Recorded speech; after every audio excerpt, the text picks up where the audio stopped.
Save a life. Download UBlood app. UBlood for the new blood. So రాష్ట్రం అనేది అప్పుల ఊబిలో కూరుకుపోయింది. మరి దీని నుండి ఎలా బయటపడగలం? అసలు ఏం చేస్తున్నారు? కూటమి ప్రభుత్వం వచ్చింది. సో ఎటువంటి స్టాండ్ తీసుకోబోతుంది? ఎటువంటి కార్యక్రమాలు రూపొందించబోతుంది? నియోజకవర్గ అభివృద్ధి గురించి ఎలా ఆలోచిస్తుంది? మనతో విష్ణుకుమార్ రాజు గారు ఉన్నారు. సార్ చెప్పండి, అంటే మీ నియోజకవర్గంలో ఎటువంటి అభివృద్ధి చేపడుతున్నారు? ఇప్పుడు ఫస్ట్ పాయింట్ లాస్ట్ 5 ఇయర్స్లో కూడా మా నియోజకవర్గంలో ఎక్కడ మాదంతా విశాఖపట్నం నార్త్ నియోజకవర్గము అంటే కొండవాళ్ళ ప్రాంతాలు చాలా ఎక్కువ ఉంటాయి, అన్ని కొండలపైన ఇళ్ళు అన్నీ ఉంటాయి. అక్కడ ఏ డెవలప్మెంట్ కూడా లాస్ట్ 5 ఇయర్స్ నుంచి జరగలేదు.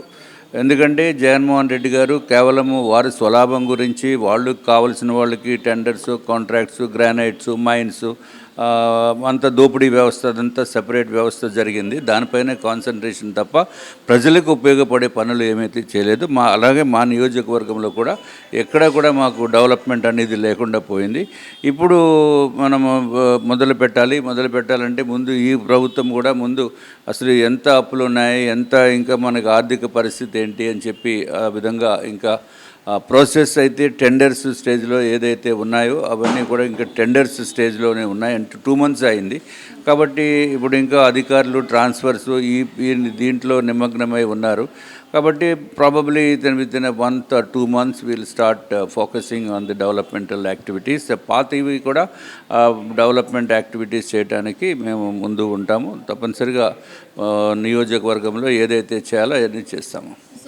రిషికొండ మీద ఏదైతే కట్టారో వాళ్ళు, సో అవన్నీ అనవసరపు ఖర్చుగా భావిస్తున్నారు చాలామంది కూడా. అసలు ఎందుకు కట్టారో కూడా దానికి ఆన్సర్ అయితే చెప్పలేని పరిస్థితి ఉంది.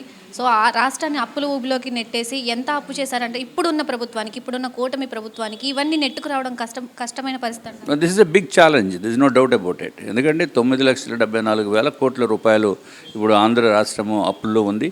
ఇది ఒకటే కాకుండా 1,35,000 కోట్ల రూపాయలు ఏదైతే వెండర్స్కి ఇవ్వడానికి కానీ కాంట్రాక్టర్స్కి ఇవ్వడానికి కానీ ఆల్రెడీ పనులు చేసిన వాళ్ళకి ఇవ్వాల్సిన అవసరం ఉంది. ఇది ఒకటే కాకుండా దీంట్లోనే 1,35,000 కోట్లలో ఎవరైతే గవర్నమెంట్ ఎంప్లాయీస్ ఉన్నారో వాళ్ళు గ్రాట్యుటీ వాళ్ళంతా రిటైర్ అయిపోయిన తర్వాత డబ్బులు వస్తాయనే ఉద్దేశంతో వాళ్ళు ఉంటే ఆ డబ్బుల్ని కూడా డైవర్ట్ చేసేసి దారుణంగా దోపిడీ చేసిన వ్యవస్థ వైఎస్ఆర్సీపీ నేతృత్వంలో జగన్మోహన్ రెడ్డి గారు చేశారనేది ఏమాత్రము సందేహం లేదు.